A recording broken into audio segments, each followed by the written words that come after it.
Aleluya. Gracias por morir en la cruz por cada uno de nosotros. Gracias porque resucitaste de la tumba y está vacía ahora. Y nosotros, oh Dios, te glorificamos y te alabamos en esta hora. Y lo haremos por siempre y para siempre. Gracias, Señor. Queremos que nos sigas hablando ahora a través de tu palabra. Porque a través del testimonio, a través de las canciones, Señor, tu presencia se está manifestando en medio nuestro. Gracias, Señor. Te adoramos en el nombre de Jesús. Amén. Amén. Toma asiento, mi hermana, mi hermano.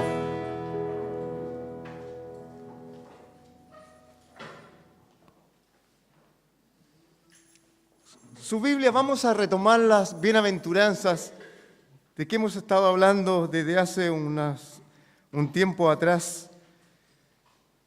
Capítulo 5 del libro de Mateo.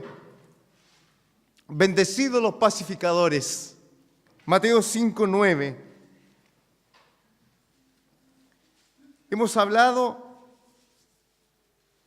de los pobres en espíritu, aquellos que reconocen su condición llorando, como dice el versículo 4. Hemos hablado de los mansos también, que son bienaventurados. Hemos hablado de los que tienen hambre y sed de justicia, de los misericordiosos, de los de limpio corazón. Y hoy día vamos a hablar de los pacificadores. Hay una película muy antigua, pero muy antigua, apenas se notan las imágenes, pero todavía está en YouTube. Y se llama Hijo de Paz. ¿Alguien la ha visto? A ver, levante su mano. Nadie. ¿Hijo de Paz? Sí, muy bien. Mi hermana Inés, mi hermana Patricia por ahí, muy bien. Es muy antigua, muy, muy antigua. Y por eso yo la he visto. A mi esposa no le gusta que diga eso. No sé por qué. El Hijo de Paz trata de tribus nativas, entre comillas, hablemos los salvajes, como algunos los denominan, en Nueva Guinea. Y ahí llegaron misioneros, un matrimonio de misioneros ahí, a predicar el Evangelio. Y se les la característica que tenía esta tribu era que como cultura ellos tenían la traición. Mire, o sea, lo que lo resaltaba a ellos y unas con otras era ¿cómo se dice? Lo que resaltaba a cada tribu era quién podía traicionar de mejor manera a la otra tribu. Y por eso constantemente estaban en guerra.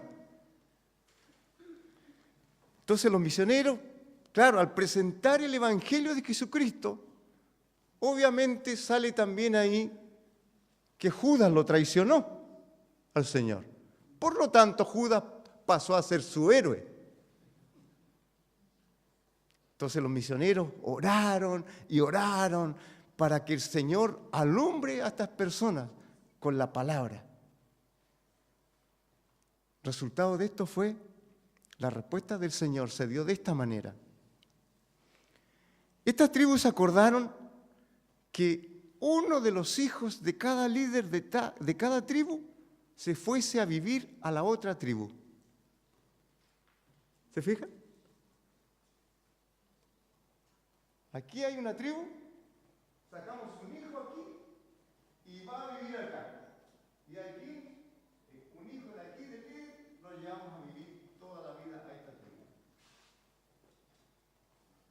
Respuesta del Señor, porque de esa manera terminaron las discordias y se mantuvieron en paz. Y ahí pudieron, justamente con ese puente, predicarle. Y ellos pudieron entender la palabra cuando se les predicó de Cristo, de que Cristo vino a traer paz a la humanidad. Se sacrificó por cada uno de nosotros. Ahí entendieron y aceptaron el Evangelio y sus vidas fueron transformadas. Si puede verla, se llama Hijo de Paz. Tiene un mensaje tremendo. Un mensaje tremendo. La ocasión en que nuestro Señor Jesús dio a conocer esta enseñanza, la hemos dicho ya, comienza, para entenderla mejor, en el capítulo 4, versículo 23. Y recorrió Jesús toda Galilea enseñando en las sinagogas de ellos y predicando el evangelio del reino y sanando toda enfermedad y toda dolencia en el pueblo. Y Jesús, viendo la multitud, dice el versículo 1, subió al monte y sentándose vinieron a él sus discípulos. Es como que se apartó un poquito, ¿no?, de la multitud y estaba más como con los discípulos solos, con sus discípulos. ¿Sabe usted que el orden de esta bienaventuranza no es al azar? ¿Se fijan? Tiene un cierto orden ahí. No es al azar. Hay un progreso evidente en el discipulado cristiano, si llamarlo así, si lo llamamos así. ¿Ah? Tampoco hay que resaltar acá, no hay que resaltar, mejor que dicho, que se refiere a grupos de personas diferentes. También lo dijimos. No es que hay un grupo de los misericordiosos aquí, un grupo de los mansos acá, un grupo de los que tienen hambre y sed de justicia aquí. No es así. Es un solo grupo. ¿Ya? Pero también dijimos que no hay nadie en la tierra, ningún ser humano, que pueda cumplir sin ninguna talla, o sea, sin ninguna falta, todas estas bienaventuranzas. Perfectamente no la podemos cumplir. Comienza este incomparable sermón entonces con las bienaventuranzas para los pobres y ahí sigue hasta llegar al versículo 9, hasta los pacificadores. Bienaventurados, felices, gozosos, contentos los pacificadores porque ellos serán llamados hijos de Dios. Pacificador es alguien que hace, ¿viene de qué palabra? De paz. Muy bien, por eso la introducción de esta película, El Hijo de Paz, es un hecho real. Y también en Navidad me acuerdo que predicamos sobre la palabra shalom, que es una palabra más amplia, que quiere decir paz, bienestar, integridad, buena salud. Por eso decíamos que cuando usted quiere desearle a alguien que le vaya pero muy bien en todo y que Dios le prospere en muchas cosas, usted, si le dice shalom, ahí abarca prácticamente todo. Y shalom no solamente significa, entonces, cuando decimos paz, no significa ausencia, por ejemplo, de guerra, ausencia de pleito, ausencia de enojo, sino que significa paz, tener esto. O sea, al contrario, bienestar, alegría, gozo, integridad, salud, todo eso significa. Entonces hay que verla por los dos lados, la paz. En griego, shalom es en hebreo, y en griego es la palabra eirené. Eirené. ¿Cuántas Irenes hay acá? Que se llame Irene.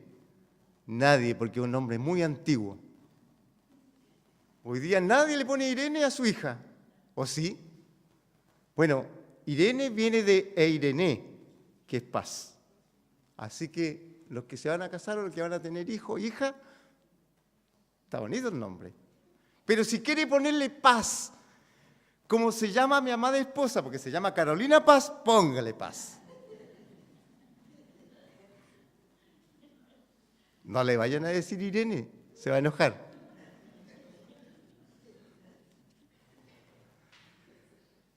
Si pacificador entonces quiere decir una persona que procura la paz, entonces, ¿quiénes son los pacificadores?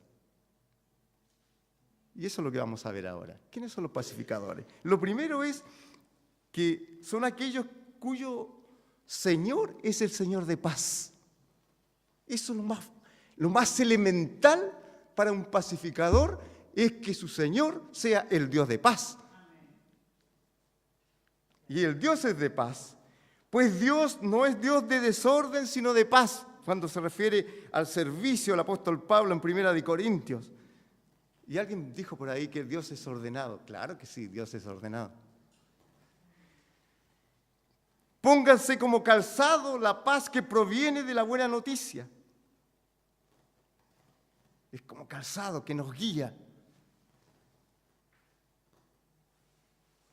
El Dios de paz os haga santos en todos los aspectos, en espíritu, alma y cuerpo.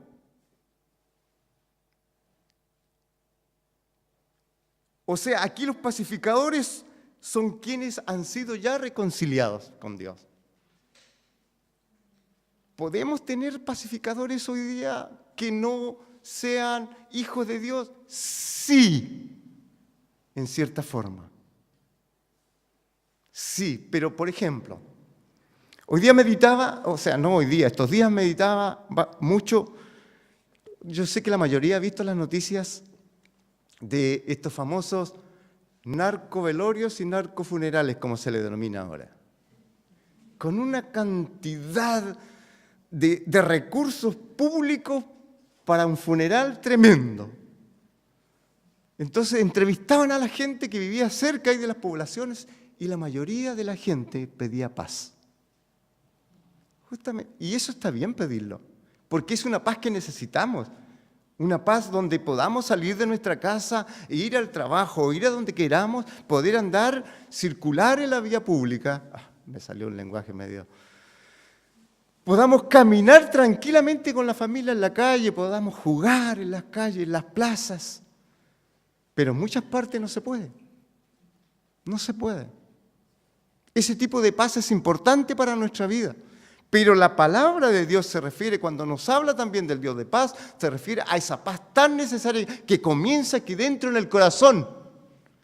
Porque muchas veces queremos esa paz externa que nos deje vivir en paz. O sea, alguien quiere que lo dejen vivir en paz y quiere vivir solo nomás. No me importa el vecino. ¿Se han dado cuenta? Yo quiero vivir en paz. Y se está refiriendo a que nadie lo moleste, ni le hable, ni siquiera le ayude, porque quiere vivir solo. Individualismo puro en nuestra posmodernidad. Entonces, lo primero es eso. El pacificador tiene a Dios primeramente como su Dios de paz. También son aquellos que anhelan y que quieren hacer paz con todos. ¿Podemos hacer la paz con todos? Es difícil. Hebreo dice, esfuércense por vivir en paz con todos y procuren llevar una vida santa. Porque los que no son santos no verán al Señor.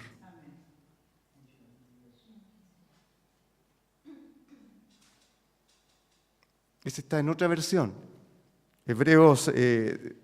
Romanos 12 y Romanos 12, 18 también habla al respecto. Los que anhelan y quieren hacer paz efectiva no solamente es desear, no es solamente un sentimiento, sino que ese sentimiento y ese anhelo, ese deseo, hay que llevarlo a la práctica.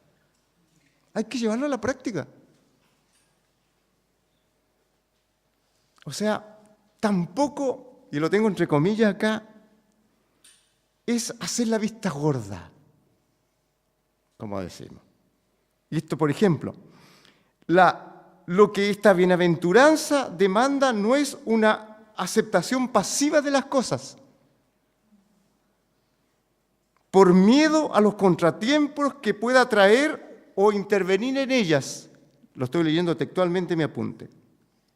Sino el enfrentarnos activamente con las cosas y hacer la paz, hacerla, aunque el camino a veces que haya que caminar nos trae algunos conflictos. El Señor con los fariseos no se quedó callado. No se quedó callado. Entonces, no tenemos excusa nosotros en cuanto a buscar la paz y a procurar la paz. Muchas veces no la encontramos, por cierto. Porque también Romanos 12, 18 dice, si es posible, en cuanto dependa de vosotros, estad en paz con todos.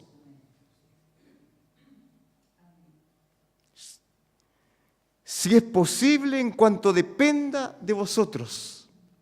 Pero siempre nosotros tenemos que procurar procurar, buscar esa paz y llevarla al ejercicio, llevarla a la realidad. O sea, a veces, de repente, este versículo puede ser alguna excusa para que no seamos pacificadores. Dios nos llamó a ser pacificadores. Por eso el Señor está diciendo aquí, bienaventurados los pacificadores. Entonces, a veces, bueno, decimos no depende de mí. Siempre va a depender también de mí. Pero yo tengo que dar pasos. Tengo que dar pasos. Claro. ¿Es difícil? Por cierto que sí. Muchas veces es difícil. Pero hermana, hermano, cuando nosotros disponemos nuestro corazón a Dios, para Él no hay nada imposible, porque acabamos de leer nosotros que Él es Dios de paz. Que el Dios de paz los haga santos en todos los aspectos y que todo su espíritu, alma y cuerpo se mantenga sin culpa delante de nuestro Señor Jesucristo a su venida. Entonces también son aquellos, los pacificadores, los que anhelan y hacen y quieren hacer la paz y la llevan a la práctica. También son aquellos que proclaman el evangelio de paz. Esto es tremendo. Los que obedecen a su Señor y Salvador y cumplen con lo que dice, por ejemplo, el Señor cuando dice, vayan por todo el mundo y prediquen la buena noticia a todos. El que crea y sea bautizado será salvo, pero el que se niega a creer será condenado. Mire, el Señor nos da un mandamiento a todos los que hemos sido reconciliados con Dios, a quien Dios nos ha perdonado. Dios nos da un mandamiento de que vayamos y prediquemos el evangelio. Ahora, esto lo hemos dicho muchas veces, ¿no? No, yo no puedo ir a otra ciudad, efectivamente. No puedo ir lejos, no puedo. No puedo ir al extranjero, menos puedo. Pero sí estamos en Hualpén y sigue habiendo necesidad. Sigue habiendo necesidad en mi vecindario. Sigue habiendo necesidad en mi familia. Sigue habiendo necesidad. Hay trabajo en la iglesia, hay trabajo para todos, hay trabajo para usted, hay trabajo para mí. Aquí no hay cesante, no podría haber cesante acá. En la iglesia no los hay. Y Dios a todos nos dio un poco, y eso veíamos ayer en Linares. Hablábamos y uno de los temas era de que Dios nos dio talentos a nosotros. Y que esos talentos tenemos que invertirlo. Porque cuando Dios nos da y no lo invertimos, hasta lo poco que tenemos, Dios nos lo quita y se lo da al que tiene más. Así dice la Biblia, la parábola de los talentos.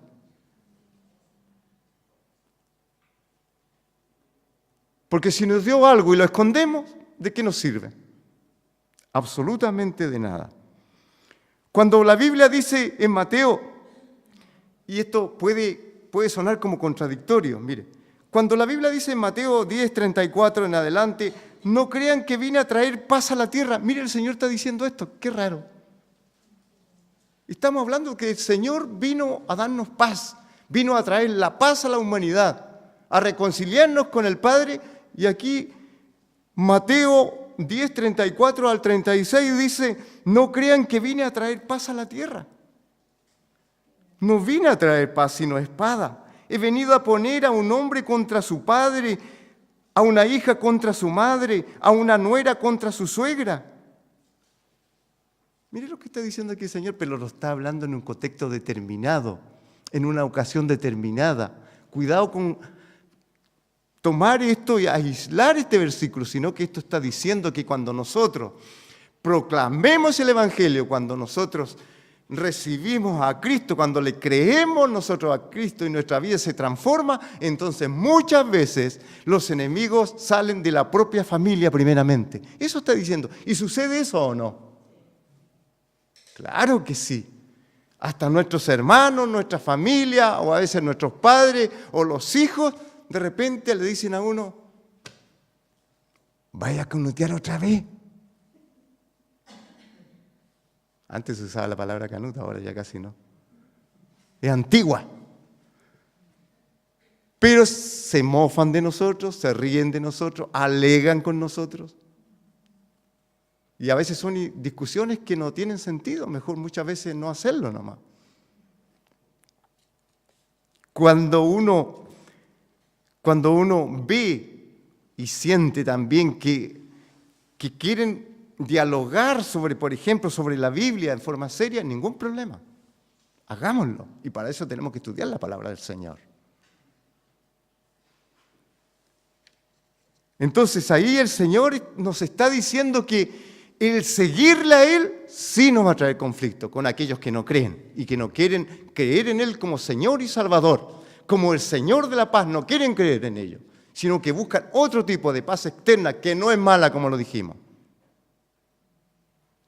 Es buena buscar esa paz, porque debemos estar en paz con las personas. Nuestro país necesitamos que esté en paz.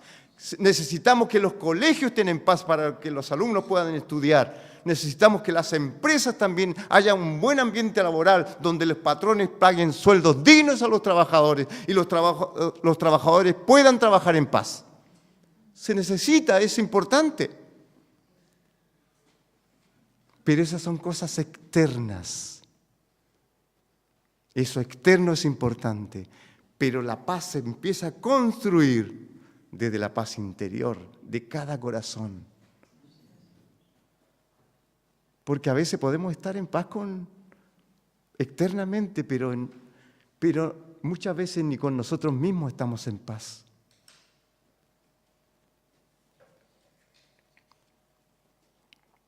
Son aquellos que proclaman el Evangelio de la paz. Y el Señor siempre para ellos nos da oportunidades. Siempre. Siempre. En estos días está tan bullada la noticia, nos metieron a todos al mismo saco, a los evangélicos, por lo que aconteció en Santiago con un pastor. ¿No será, y en el trabajo, en otra parte, no será una oportunidad para proclamar el Evangelio de la paz, diciendo, por ejemplo, hablando, si le preguntan a ustedes, oye, ¿ustedes cómo son? ¿Y el pastor se lleva toda la plata o no? Ahí tiene un puente usted para hablar y para hablar bien de su iglesia. Por ejemplo, usted puede empezar hablando de administración. Puede empezar hablando de administración. Como iglesia tenemos una buena administración y de ahí usted va avanzando después. Y puede ser proclamador del Evangelio de paz también, con aquel que quiere llevarlo a un terreno, pero que Dios le dio la oportunidad para proclamar el Evangelio de paz. Es así, las oportunidades que se nos presentan tenemos que tomarlas, no dejarlas pasar. También son aquellos que modelan sus vidas según el príncipe de paz, Jesús. Los pacificadores tienen que modelar su vida siguiendo el ejemplo que nos dejó Jesús. Pero lo hemos dicho tantas veces. Después de lavarse los pies, se puso otra vez el manto, se sentó y preguntó, ¿entienden lo que acabo de hacer?, le dijo Jesús a ellos cuando le lavó los pies a los discípulos. Yo les he dado ejemplo a ustedes. Cuando yo me vaya después, ustedes hagan lo mismo que me han visto hacer a mí. ¿Qué ejemplo le dio ahí Jesús? Le dio ejemplo de humildad. Le dio ejemplo de servicio. Él, siendo el Señor, tomó una fuente, tomó una toalla, se arrodilló ante los discípulos y le lavó los pies. Ustedes saben que ese era un gesto tremendo antiguamente y también lo hemos visto, de mucho significado. Cuando alguien llegaba de visita a una casa y llegaba con los pies polvorientos por el camino, por la sandalia, y a la entrada había un siervo que lavaba los pies a las visitas. Un siervo. El Señor se hizo siervo por nosotros. y nos dio este ejemplo de vida y de servicio que nosotros debemos seguir. Les di mi ejemplo para que lo sigan. Hagan lo mismo que yo he hecho con ustedes. Aquellos que modelan sus vidas según el príncipe de paz, también se aman unos a otros, porque ese también es un mandamiento. Ámense unos a otros como yo os he amado. Lo que quiere decir este mandamiento es hacer el bien y la paz con el otro. De esa forma se puede amar. Bienaventurado es el pacificador, porque siempre buscará curar las heridas.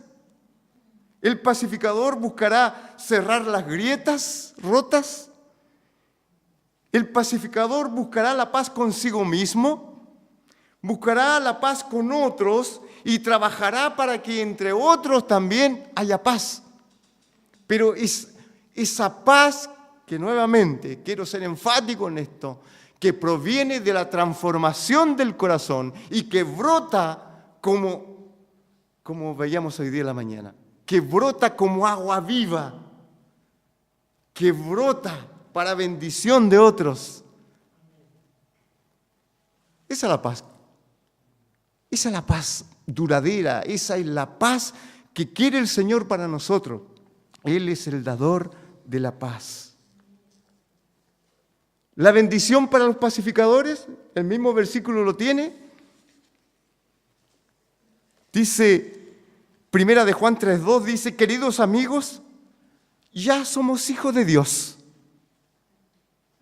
Pero todavía Él no nos ha mostrado lo que seremos cuando Cristo venga.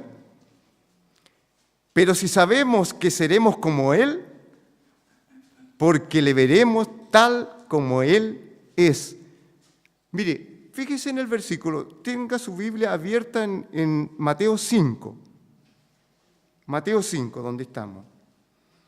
Este versículo 9 dice, bienaventurados los pacificadores porque ellos a futuro serán llamados hijos de Dios. Surge la pregunta, bueno, ¿y somos hijos de Dios ahora o no? Claro que somos hijos de Dios. Pero el versículo que acabo de leer en Primera de Juan se está refiriendo a la manifestación plena en el juicio final, cuando estemos cara a cara con el Señor y el Señor nos diga, bien, buen siervo y fiel. Sobre poco has sido fiel, sobre mucho te pondré. Aleluya, gloria al Señor. Es tremenda esta declaración. Mire, y si se fija en la bienaventuranza, todas las otras anteriores, excepto el versículo 4, está en tiempo presente. Los pobres en espíritu, porque de ellos es el reino. El 5 dice, recibirán la tierra, está en futuro. El 6, los que tienen hambre y sed de justicia, porque ellos serán saciados. Futuro. O sea, la primera de ellos es el reino, el versículo 3, y después el versículo 10, los que padecen persecución, está hablando en tiempo presente.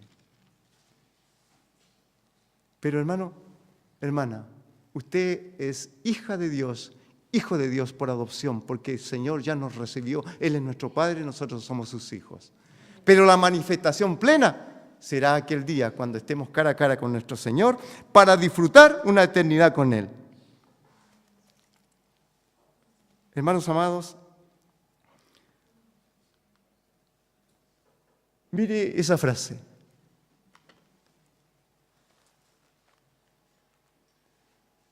Me moriré cuando sea, pero me gustaría que se dijera de mí que arranqué una ortiga y planté una flor donde pensé que podía crecer. Abraham Lincoln. Y ya sabemos lo que hizo Abraham Lincoln. No vamos a contar toda su obra, pero fue un tremendo precursor, un presidente en los Estados Unidos, que hizo mucho.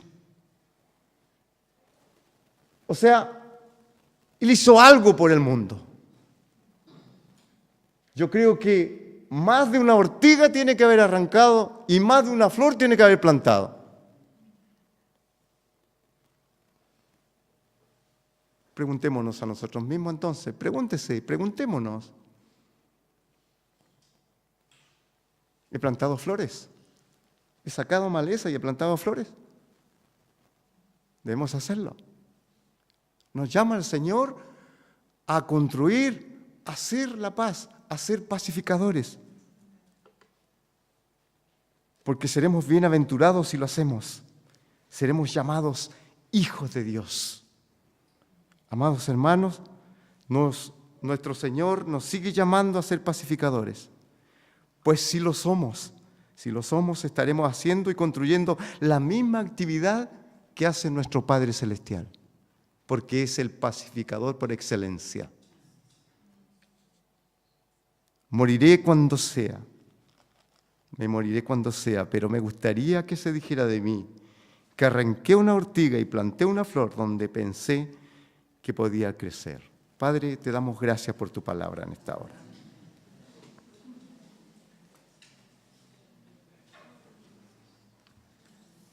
Hermana, hermano, le invito a orar en su asiento. Estas bienaventuranzas no están puestas al azar.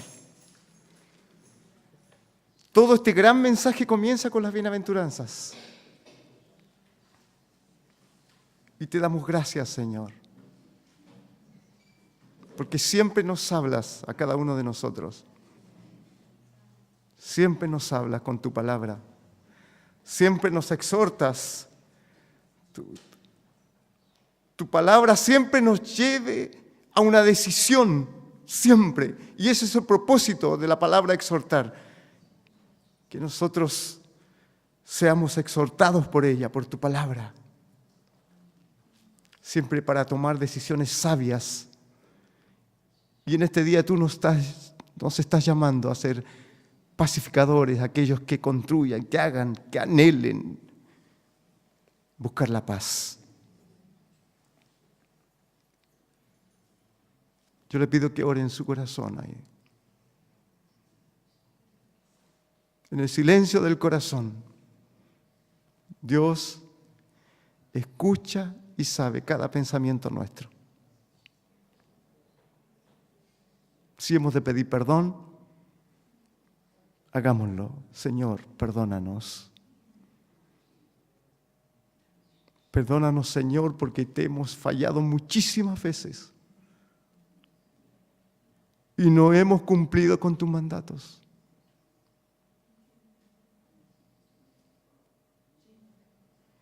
Padre, te adoramos.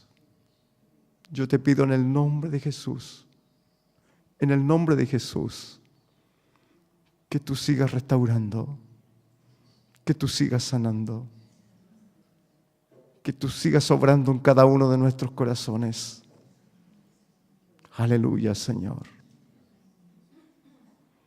Tu palabra sea lumbrera a nuestro camino. Tu palabra nos santifique cada día.